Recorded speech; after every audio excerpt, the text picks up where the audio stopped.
and redemption. Today's story, the security system, follows a brilliant home automation expert who uses his own technology to expose his wife's elaborate deception. A special thanks to our growing community for your support and engagement. Remember to like, subscribe, and hit that notification bell to catch more carefully crafted stories of revenge. Let's dive into this tale of technology, truth, and poetic justice. Calvin Gibson sat motionless in his home office, his fingers hovering over the keyboard as he watched the security feed on his laptop. The evening sun cast long shadows through the bay windows of their colonial-style house, but the HD cameras captured every detail with crystal clarity. On the screen, his wife Dana moved through their living room with practiced precision, arranging the scene like a theater director. "You monster," she whispered to herself, adjusting her hair in the mirror. "How could you do this to me?" Her reflection showed no trace of the loving mother who had kissed their children goodbye that morning. Instead, her face held the concentrated focus of an actor preparing for a performance. Calvin's jaw tightened as he watched her retrieve a small makeup kit from behind the entertainment center. The multiple camera angles he'd installed captured every deliberate brush stroke as she created artificial bruises along her forearm. The irony wasn't lost on him. He designed this cutting-edge security system to protect his family, never imagining he'd be documenting his wife's elaborate deception. "Perfect," Dana murmured, examining her handiwork. "The judge will have to believe this." A notification popped up on Calvin's phone, a text from their eldest son, Michael. "Dad, I think you need to see something else. Check camera 3 from last night, around 2 a.m. Calvin switched feeds, his stomach churning as he watched Dana in the kitchen, phone pressed to her ear. The timestamp read 2:17 a.m. "Raphael, baby, it's all coming together," she purred into the phone. Calvin doesn't suspect a thing. He's so wrapped up in his precious security systems, he doesn't even notice when I'm gone. "Yes, I'll meet you at the hotel tomorrow." The usual place. The video continued, showing Dana's late-night conversation in stark detail. "Once we get the domestic claims filed, it'll be easy. Your wife won't know what hit her either. We'll both be free, and with the settlements—" She laughed, the sound harsh in the empty kitchen. "Let's just say we won't have to worry about money ever again." Calvin closed his eyes for a moment, centering himself. When he opened them, his expression was steel.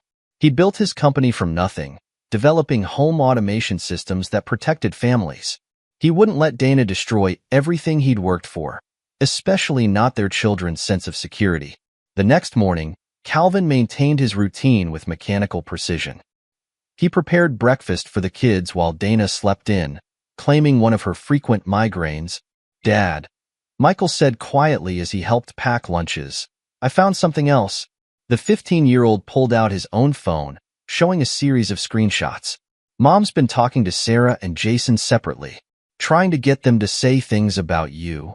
Calvin's hand stilled on the sandwich he was making. "Show me." Together, they reviewed the footage from the previous week.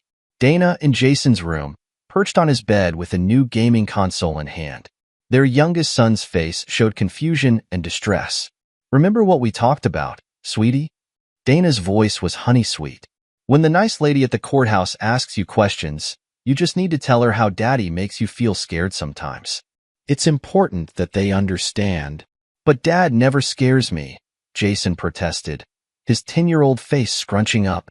"He teaches me coding and helps me with my science projects." "That's because he's manipulating you, honey. Here, if you help Mommy with this, the new PlayStation is all yours." Calvin's grip on the counter turned his knuckles white. "Have you shown this to Sarah?" Michael nodded. "She doesn't believe Mom either. She caught her practicing her testimony in the bathroom last week. Mom didn't know Sarah was filming." "Keep documenting everything," Calvin instructed, his voice steady despite the rage building inside him. "But don't confront her." "Not yet." The next few days passed in a blur of discovery. Calvin threw himself into work during the day, expanding his security company's reach while quietly gathering evidence. At night, he reviewed footage, building a comprehensive timeline of Dana's betrayal. It was during one of these late-night sessions that he discovered something unexpected. A series of emails in Dana's cloud backup. He'd written the security program himself, after all, revealed a connection he hadn't anticipated. The messages were between Dana and Raphael Wolf's wife, Abigail. But these weren't friendly exchanges. They were carefully crafted lies, complete with doctored photos showing Raphael in compromising positions. "Your husband's temper is worse than you know," Dana had written. "I've seen the bruises he leaves on his assistant. If you don't believe me, check the attached video." Calvin reviewed the attached file. It showed Raphael apparently raging at an employee, but Calvin's trained eye caught the telltale signs of manipulation. The same techniques Dana used in her own staged videos. He traced the IP address of the email attachments. They led back to a private server registered to Dana's office. She wasn't just destroying her own family. She was orchestrating the demolition of Raphael's as well. A quick background check on Abigail Wolf revealed a successful art therapist who worked with traumatized children. Her social media showed a woman dedicated to healing, not the shrewish wife Dana had described in her messages to Raphael. Calvin made a decision. He reached for his phone. "Mrs. Wolf? This is Calvin Gibson. I believe we need to talk about our spouses." They met at a quiet cafe across town the next morning. Abigail Wolf had the same steadiness in her eyes that Calvin recognized in himself. Someone used to holding things together for others. "I should have known something was wrong," Abigail said, reviewing the evidence on Calvin's laptop. "Raphael's been different lately, but I never imagined." Her hands shook slightly as she watched one of Dana's staged videos. "They're planning to take everything, aren't they?" Calvin nodded. "Dana's been coaching our children to testify against me. I assume Raphael's doing the same with yours." "Emma and Lucas have been asking strange questions lately, about whether I've ever hurt them." Abigail's voice cracked. "They're 12 and 14. How could he use them like this?" "Because people like Dana and Raphael don't see children as people," Calvin replied, his tone measured but cold. "They see tools, assets, things to be manipulated for their benefit." They spent the next hour comparing notes, building a timeline of the affair and the elaborate scheme their spouses had constructed. Both Dana and Raphael had created fake evidence of domestic crime, manipulated their children, and planned to use the family courts to extract maximum settlements. "What's your plan?" Abigail asked finally, her professional calm returning. Calvin's smile was sharp. "I believe in systems, Mrs. Wolf. Security systems, justice systems, family systems. When someone tries to corrupt those systems, there need to be consequences." "Call me Abigail," she said. "And I agree. Our children deserve better than this." As they parted ways, Calvin received another text from Michael. "Mom's planning something big. She's in the living room with Sarah right now. Camera 1 asterisk." Calvin pulled up the feed on his phone. Dana sat on the couch beside their 13-year-old daughter, arm around her shoulders in a parody of maternal comfort. "Your father's business trips?" Dana was saying, her voice dripping with fake concern. "Those aren't all for work, sweetie. I hate to tell you this, but I've seen the evidence. He has another family." Sarah pulled away, her face showing the same stubborn skepticism she'd inherited from Calvin. "That's not true. Dad always video calls us when he's away. We see where he is. Green screens, honey. He taught you about those himself, remember? In his line of work, it's easy to fake things." Dana pulled out her phone, showing Sarah something. "Look at these photos." Calvin zoomed in on the screen. More doctored images, these supposedly showing him with another woman and children. His blood boiled at the realization that Dana was using his own teachings about technology against him. "I don't believe you," Sarah said firmly, standing up. "Dad wouldn't do that." "Oh, sweetie." Dana's smile didn't reach her eyes. "You're so naive, just like I was at your age. But don't worry. Once the divorce is settled, we'll be better off. No more lies." Sarah ran from the room, leaving Dana alone on the couch. The camera caught her expression shifting from concerned mother to calculating predator in an instant. She pulled out her phone again, dialing quickly. "Raphael?" She didn't buy it. "We need to move faster." "Yes, I know your kids are being difficult too.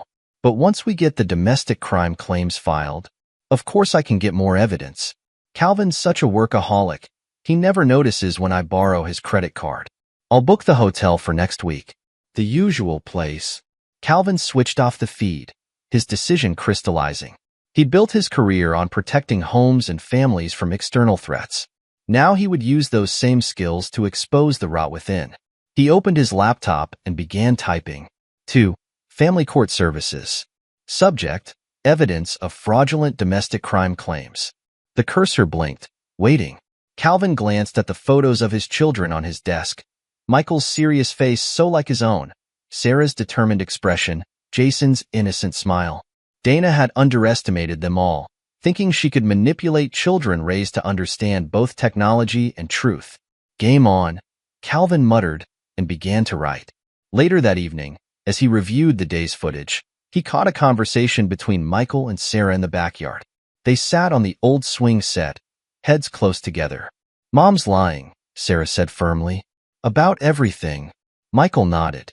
"Dad knows. He's got it all on camera. Every rehearsal, every fake bruise, every coaching session with Jason. Should we tell him about the money? I saw her transferring stuff from the college accounts last week. Already did. Dad's got it handled. Trust him." Sarah kicked at the ground. "I always thought Mom was just dramatic. But this is different." "Yeah," Michael agreed. "This is crazy. But Dad's stronger than she thinks. Way stronger." Calvin felt a surge of pride in his children's resilience.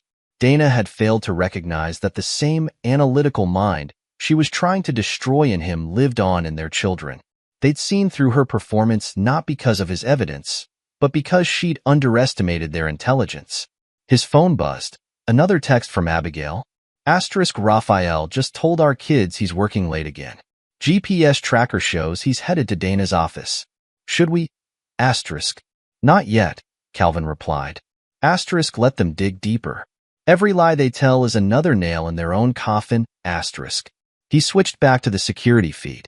Dana was in their bedroom now, carefully selecting outfits and placing them in a hidden suitcase in the back of her closet. The camera caught her admiring herself in the mirror, practicing her victim expression. "Oh, Calvin," she whispered to her reflection.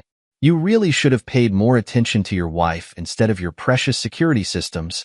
She smiled, a cold expression that had become her true face. "But don't worry. I'll make sure everyone knows exactly what kind of monster you really are."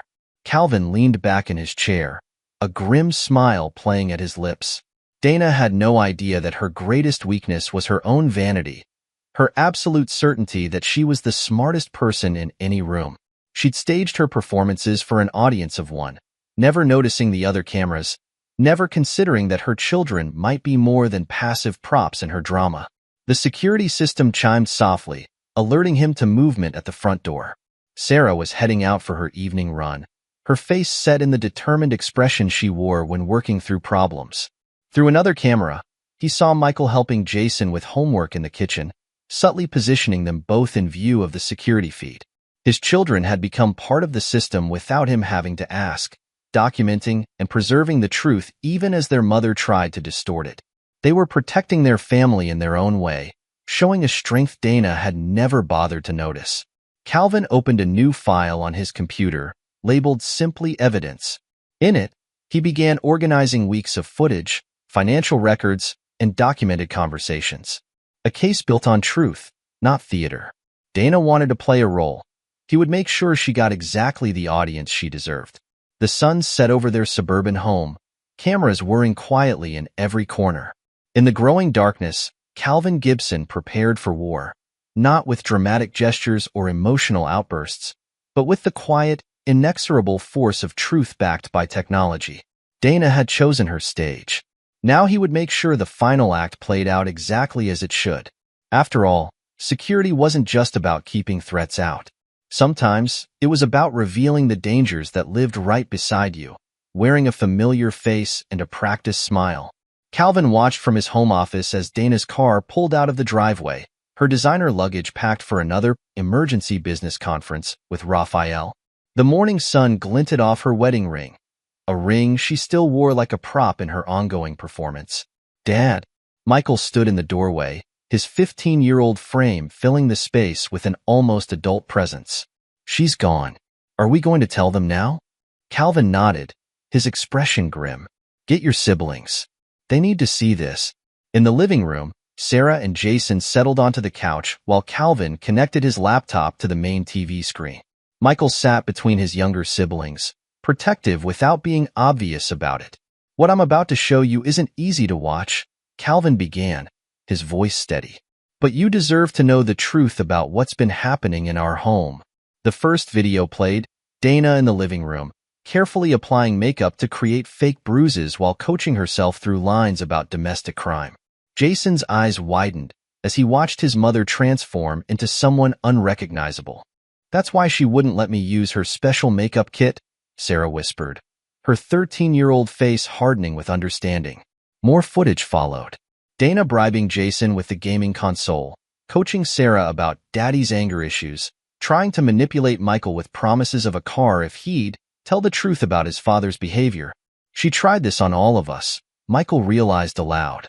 "But separately, so we couldn't compare notes." Calvin nodded. "Your mother and her friend Raphael have been planning this for months. They're trying to destroy two families for their own benefit." "Raphael?" Jason's voice trembled. "Mom's boss? The one who gave me the baseball tickets?" "Yes, buddy. Those tickets were part of their plan too." Sarah stood abruptly, her hands clenched. "I need to check something." She ran upstairs, returning moments later with Dana's old phone, the one she claimed stopped working last month. "I saw her hide this in her craft supplies. She doesn't know I found it." The phone's screen lit up. Sarah had already figured out the password, their wedding anniversary, which Dana had never bothered to change. Messages filled the screen, dozens of conversations between Dana and Raphael. *D. The kids are such a hassle. Once we get the settlements, we can ship them off to boarding school. Clean break *R. My two are just as bad. Abigail's turned them against me with all her family therapy nonsense. But soon they won't be our problem *D. Jason's the easiest to manipulate. Sarah's getting suspicious, but a few well-placed tears about daddy's secret family should do the trick. Michael's too much like his father. Thinks he's so smart with his computers She. Jason's voice broke. "She wants to send us away?" Calvin moved to sit beside his youngest son, but Jason wasn't finished. He pulled out his iPad, hands shaking slightly. "I heard her last night. In the kitchen. I always record my game walkthroughs, but..." He pulled up a video file. "I accidentally left it recording when I went to get water." The iPad speaker captured Dana's voice clearly. "Don't worry, Rafe. Boarding school will fix the kid problem. The courts love a mother prioritizing her children's education. Calvin won't be able to fight it once I show them how unstable he is." Michael's face had gone hard. "Mom doesn't know about the new security updates, does she? The ones that back up everything to your secure cloud?" "No," Calvin confirmed. "She doesn't." A knock at the door interrupted them. Calvin checked the security feed on his phone before opening it. Abigail Wolf stood there with her children, Emma and Lucas. "I hope we're not too early," she said softly. The kids, they needed to talk. The next hour transformed the living room into a kind of informal therapy session.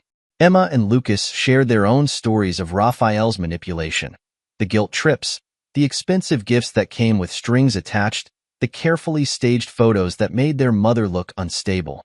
"Dad said Mom was crazy," Emma explained, her voice bitter. "He kept showing us proof of her losing it at his office. But the timestamps were wrong. Mom was with us at my recital when she was supposedly throwing things at him." Lucas pulled out his phone. "He tried to convince me Mom was hurting me in my sleep. Had these weird bruise photos. But look," he showed Jason a photo of himself at a basketball game.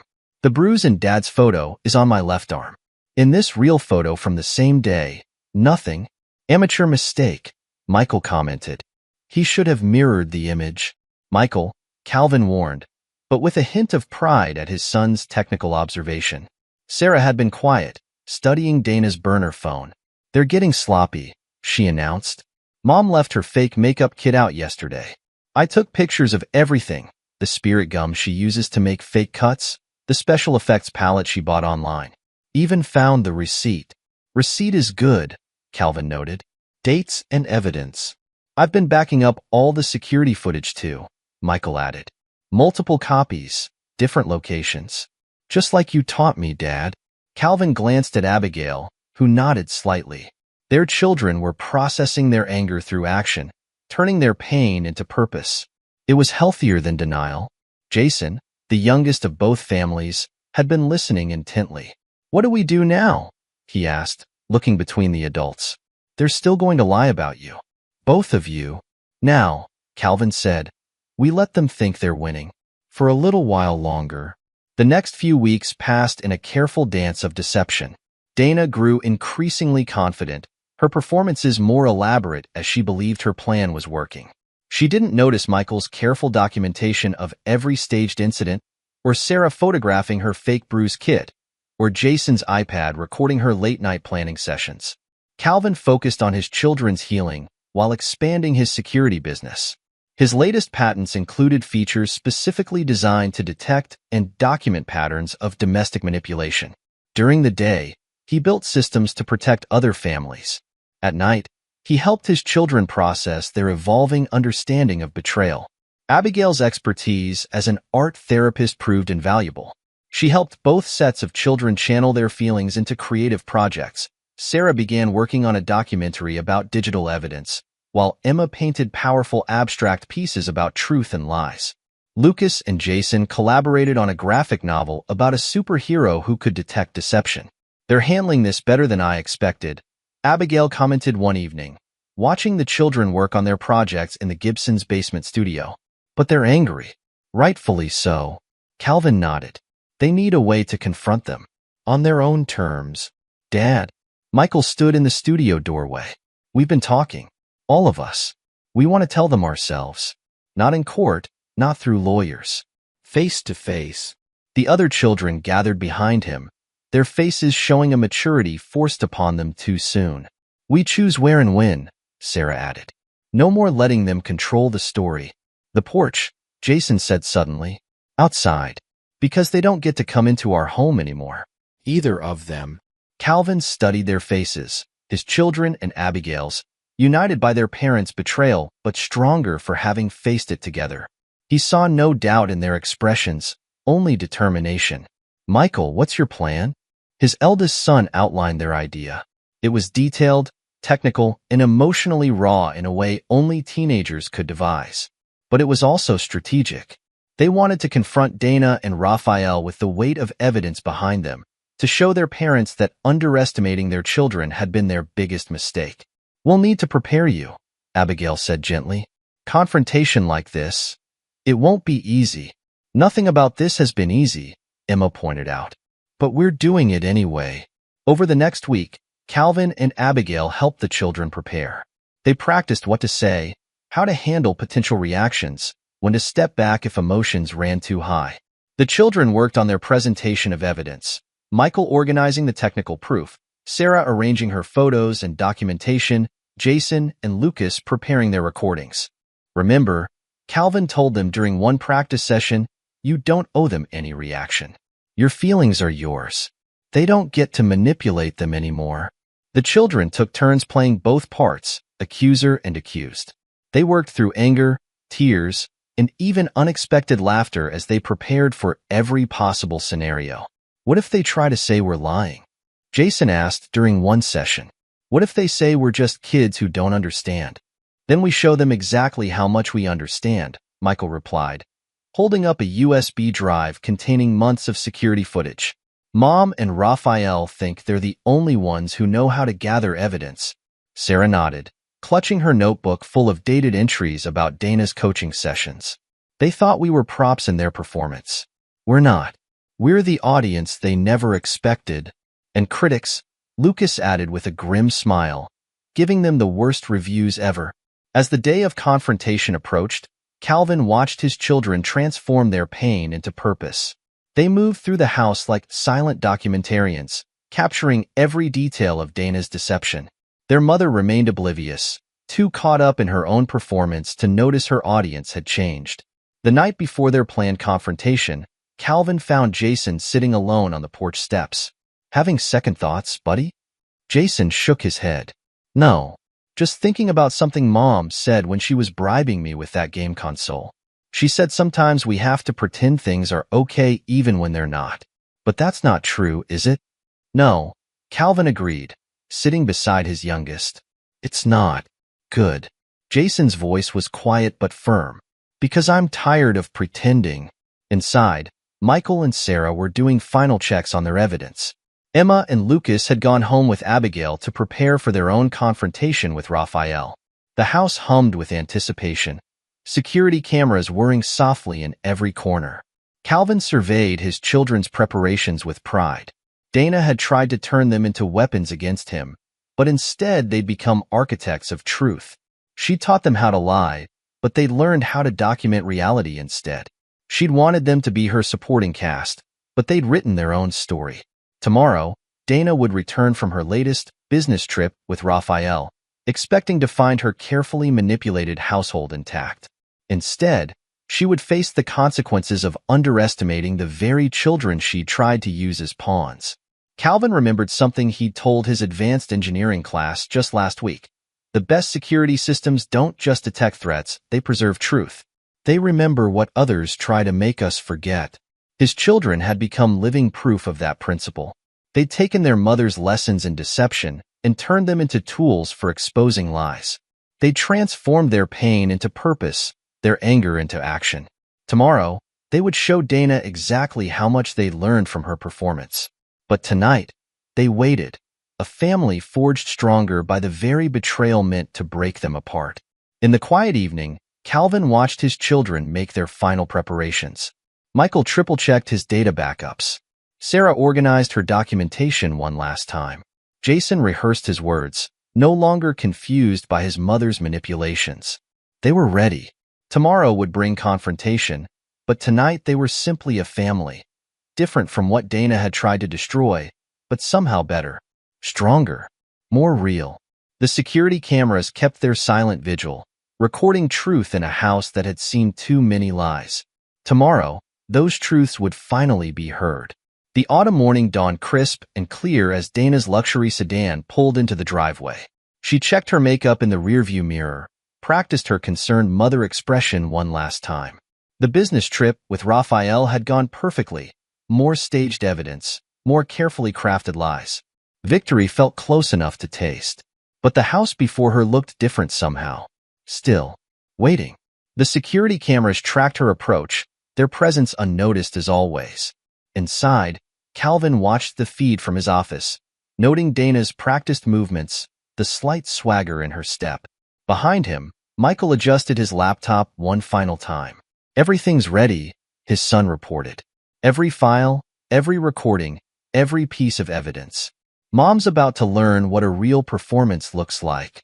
Through other cameras, they watched Sarah and Jason take their positions on the porch. Michael joined them, USB drive secure in his pocket. They formed a line, Michael's tall frame in the center, Sarah's determined stance on his right, Jason standing straighter than his 10 years would suggest on the left. Dana's heels clicked up the walkway. Her designer suitcase rolled behind her, packed with more props for her ongoing theater of lies. She didn't notice her children's presence until she was halfway up the steps.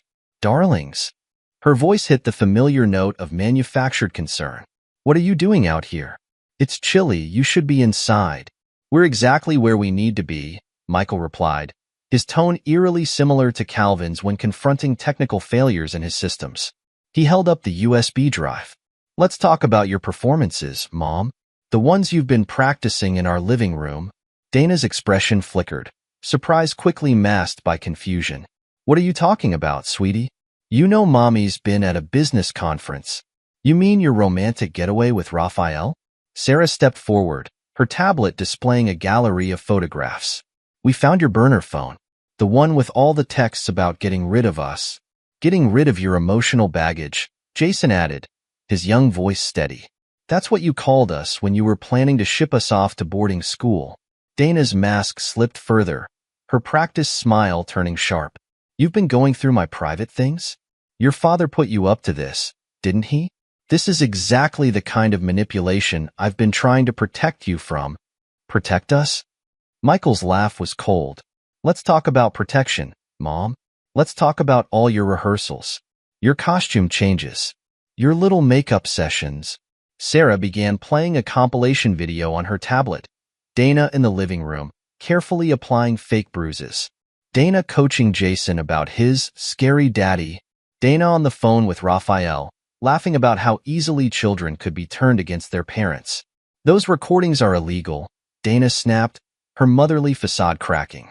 Calvin, I know you're behind this. Come out and face me yourself instead of using our children as weapons. The only person using children as weapons is you. Abigail's voice cut through the morning air as she approached from her parked car, Emma and Lucas flanking her. Both of you. Dana's face twisted with rage. You brought that woman here? After everything Raphael told you about her? You mean the lies you helped him create? Emma held up her own evidence, the dated photos proving her mother's whereabouts during Raphael's staged incidents. The timestamps don't lie, Dana, but you and Dad sure do.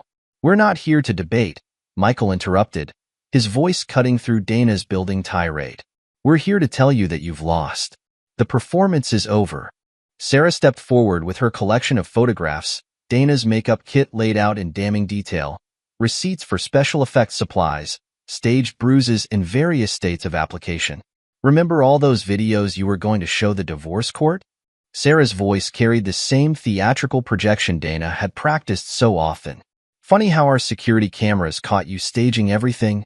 You ungrateful little. Dana reached for Sarah, but Jason's voice stopped her cold. Don't touch her. The youngest child stood his ground, Raphael's wife's video footage playing on his iPad.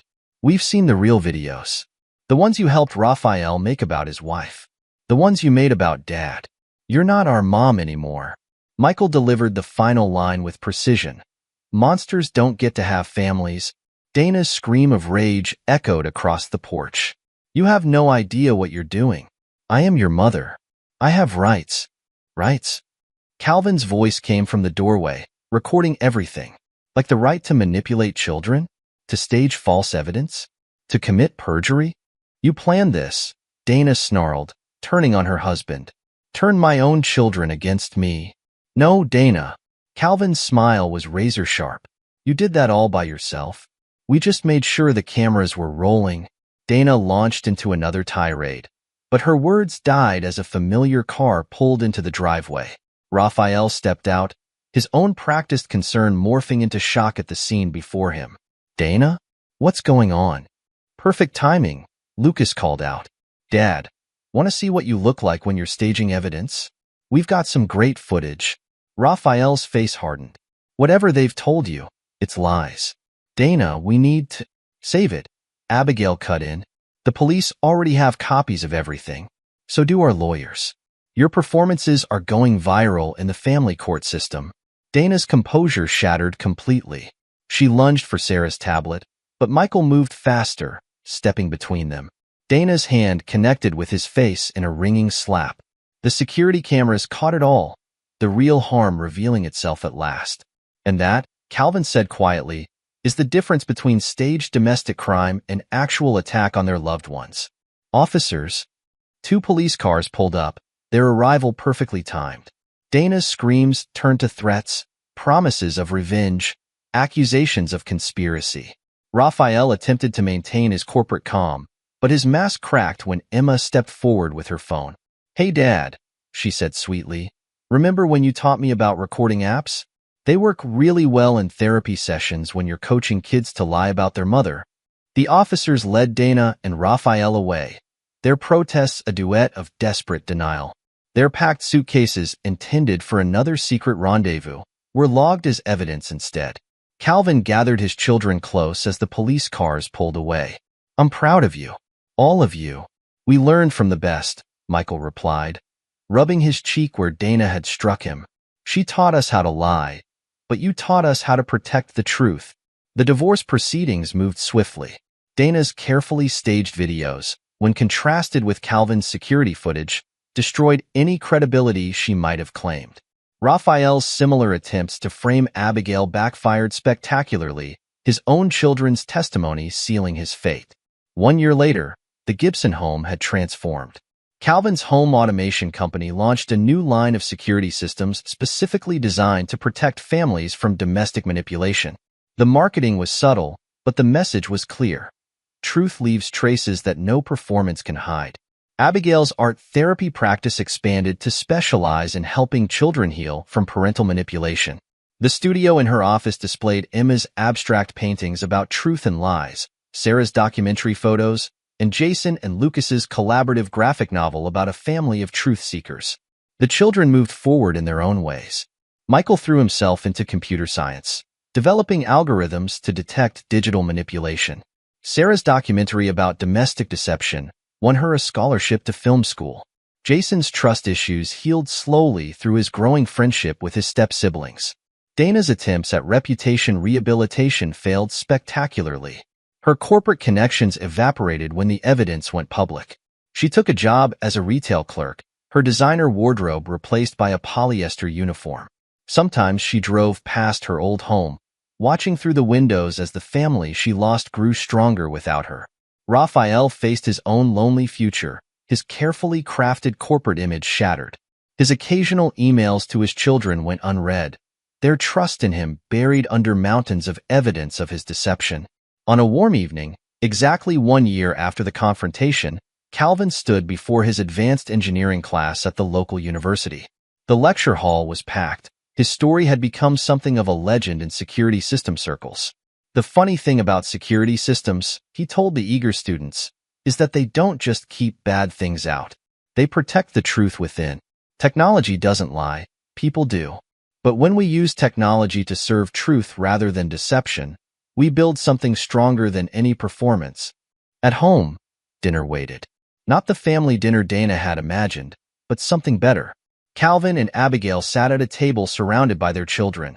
Michael discussing encryption with Emma, Sarah and Lucas debating documentary techniques, Jason teaching his new siblings the finer points of coding games. Through the window, they could see their security cameras keeping watch. But these devices no longer guarded against deception. Instead, they preserved the truth of a family rebuilt from the ashes of betrayal, stronger and more genuine than any performance could have created. Dana's designer heels no longer clicked through their halls. Raphael's corporate manipulations no longer threatened their peace. Instead, the house hummed with the sound of honest laughter, real conversations, and the quiet whir of systems designed to protect, not deceive. The security footage from that final confrontation had been archived. A digital testament to the moment performance gave way to truth. But the family no longer needed to watch it. They were too busy writing their own story, one where truth didn't need to be staged, and love didn't come with hidden cameras. Calvin's security systems still recorded everything, but now they captured joy instead of deception, healing instead of manipulation, strength instead of performance. The cameras whirred softly in their corners, preserving the truth of a family that had learned the hardest lesson of all. Sometimes the greatest security comes not from keeping threats out, but from letting truth shine through. And somewhere in the city, in a small apartment above a discount store, Dana watched her old family's social media updates with bitter regret. Her carefully staged life had crumbled, leaving her with nothing but the echoes of a performance that had finally met its perfect audience and received exactly the review it deserved. The truth, as Calvin always said, had a way of protecting itself. All it needed was someone willing to keep the cameras rolling. Epilogue. 5 years later. The security camera footage played on the massive screen at the International Security Systems Convention. The audience of industry professionals watched in silence as a younger Dana Gibson rehearsed her fake domestic crime scenes, meticulously applying makeup and coaching her children. The timestamp showed 5 years ago. This wasn't just about catching a cheating spouse, Calvin Gibson told the packed auditorium. Now CEO of Gibson Security Solutions, his company had become the industry leader in domestic security and abuse prevention systems. This was about protecting truth in an age of manufactured reality. In the front row, Michael Gibson, now a 20-year-old prodigy finishing his computer science degree, nodded slightly. His facial recognition algorithm had become the cornerstone of their new truth detection software suite. The small scar on his cheek, from Dana's final violent outburst, had faded, but the lessons hadn't. The presentation shifted to current footage. Dana Wilson, she tried reverting to her maiden name, shuffling into her 4th different retail job in 5 years. The once immaculate executive now wore discount store uniforms, her designer wardrobe long sold to cover legal fees. Her latest workplace warning was for trying to convince a young cashier to provide false testimony in yet another failed lawsuit against Calvin. "Mom still doesn't get it," Sarah commented from her seat beside Michael. At 18, she'd already won several student film awards for her documentary series on domestic deception. Her latest project followed children of manipulative parents, their stories echoing her own. She thinks she can still act her way out of consequences. The footage tracked Dana's decline with clinical precision. After the divorce, she tried reinventing herself in several cities, but Calvin's security footage had gone viral in legal circles. Every law firm she approached for representation had seen her performance. Every corporate job she applied for found the evidence in their background checks. Raphael Wolf hadn't fared much better. The presentation showed him leaving a small legal aid office in Nevada, where he now handled minor traffic violations. His corporate law career had imploded spectacularly when his own recorded admissions of evidence tampering surfaced. His attempts to blame Dana had only accelerated his downfall. Last month, Calvin continued his presentation. Raphael attempted to contact his children through a new social media account. Our systems flagged the approach within minutes, documenting his continued attempts at manipulation. Emma Wolf, now 19 and studying psychology with a focus on parental alienation, had published a scathing response to her father's latest plea for reconciliation.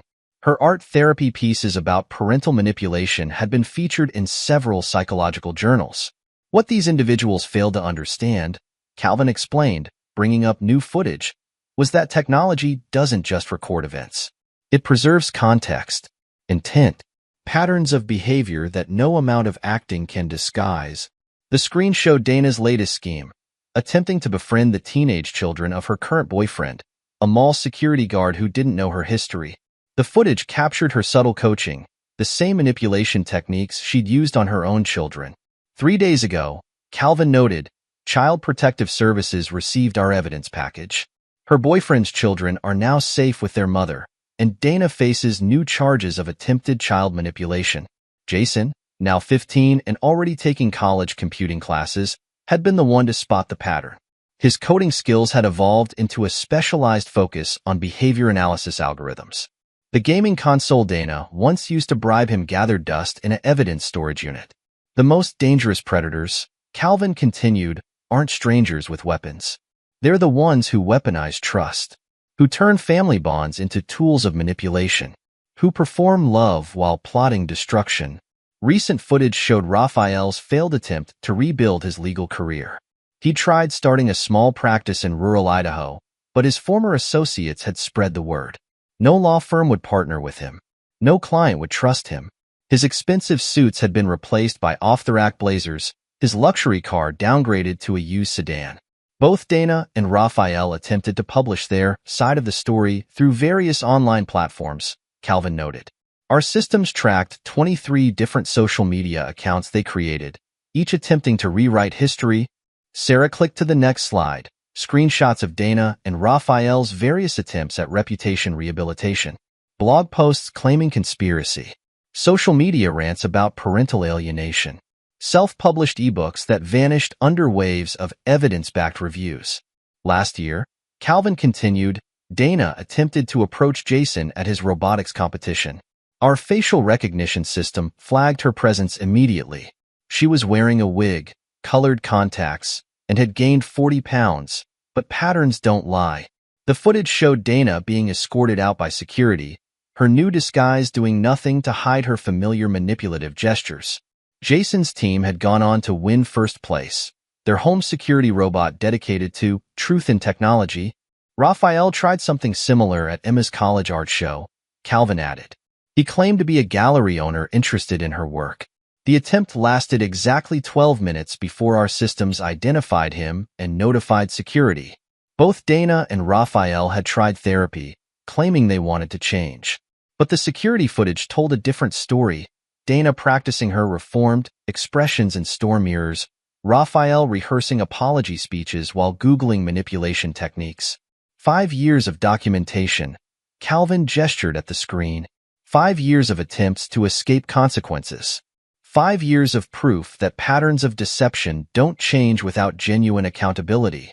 The presentation shifted to happier footage, the blended Gibson-Wolfe family at various celebrations, Michael's early college graduation, Sarah's film festival wins, Jason and Lucas's robotics championships, Emma's art therapy center opening, family vacations where genuine laughter replaced performed affection. Calvin and Abigail's wedding 3 years ago had been a study in security and authenticity. Every guest was verified, every gift screened, every moment documented by systems designed to protect joy rather than expose deception. Dana's attempt to crash the ceremony was blocked before she made it past the parking lot.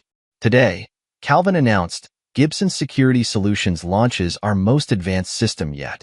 The Truth Guardian uses AI developed by my son Michael to recognize not just faces, but patterns of deceptive behavior. It analyzes micro-expressions, vocal stress patterns, and behavioral consistency. The demonstration showed the system in action, flagging Dana's latest attempt at manipulation even through layers of practice sincerity. Her new job interview at a family counseling center had ended abruptly when the system identified her pattern of rehearsed responses. Raphael tested our beta version unintentionally, Calvin noted with a slight smile. His attempt to join a legal aid clinic focusing on family court cases triggered 7 different warning algorithms. The screen showed Raphael's increasingly desperate attempts to rebuild his life. He'd tried therapy, life coaching, even religious conversion. But the cameras caught him practicing his sincere faces in mirrors, rehearsing his genuine remorse, performing redemption like another role. Their tragedy, Calvin explained, isn't just the loss of family. It's their inability to recognize that truth isn't something you perform. It's something you live. Recent footage showed Dana walking past her old house late at night, watching through windows as her former family celebrated Jason's latest robotics win. She'd aged dramatically, her once perfect makeup now garish under fluorescent lights, her practiced grace turned to bitter shuffling. Mom sent Christmas cards again, Sarah mentioned during the post-presentation family dinner. Same studied handwriting, same calculated appeals to guilt. The system flagged identical phrasing from her previous attempts. Dad tried commenting on my thesis presentation, Emma added, serving salad to her step-siblings. Created a whole fake academic profile to seem legitimate. The system caught his speech patterns in under 3 minutes. Lucas, now 17 and following his stepbrother into computer science, pulled up the latest security feeds on his tablet. Dana's trying to write a memoir. Publishers keep finding our evidence collection whenever they fact-check. Raphael's doing worse, Michael noted, showing a recent surveillance photo. Lost his apartment last month. Been living in extended stay motels, still wearing his old designer watches, even though he's working as a paralegal temp. The Gibson home had become a testament to secured truth. Every room held memories documented by cameras that served protection rather than prosecution. Family photos showed genuine smiles, not performed poses. The security system watched over love freely given, not artificially staged. Abigail's art therapy practice had expanded into a full clinic, helping families heal from manipulation and deception. The waiting room walls displayed Emma's powerful paintings about truth and redemption, while Sarah's documentaries played on discrete screens. The funny thing about consequences, Calvin told his family, is that they don't require our attention to unfold. Dana and Raphael's choices created ripples that no amount of performance can smooth away. The system flagged another attempt that evening, Dana trying to contact Michael through a fake alumni association account. Her message was pure performance, filled with phrases their algorithms recognized from her previous manipulations. She's getting desperate, Michael observed, adding the data to their pattern recognition database. Running out of roles to play. Dad's the same, Emma said quietly. Saw him outside my art therapy center last week. Still wearing his old power ties, still trying to look like the successful lawyer. But he was asking about janitorial positions. The security footage told the story of their decline with unblinking precision. Dana moving through a series of increasingly lower-paying jobs, each workplace eventually discovering her history. Raphael's law license permanently revoked, his corporate connections evaporated, his performance of success crumbling under the weight of documented truth. I almost feel sorry for them, Jason admitted. Working on his latest coding project? Almost. But then I remember how it felt to be props in their performance. Sarah nodded, editing footage for her next documentary. They still don't understand. Every time they try to reinvent themselves, they're just reading from a different script. The cameras see through it all. The system had documented every stage of their downfall. Dana's attempts to date wealthy men ended as soon as background checks revealed her history. Raphael's efforts to start over in new cities collapsed when their evidence surfaced. Their performed lives had become a cautionary tale in legal and corporate circles. Last week, Calvin mentioned, reviewing the latest security logs, Dana tried applying for a position at a women's shelter. Claimed she wanted to help domestic crime victims.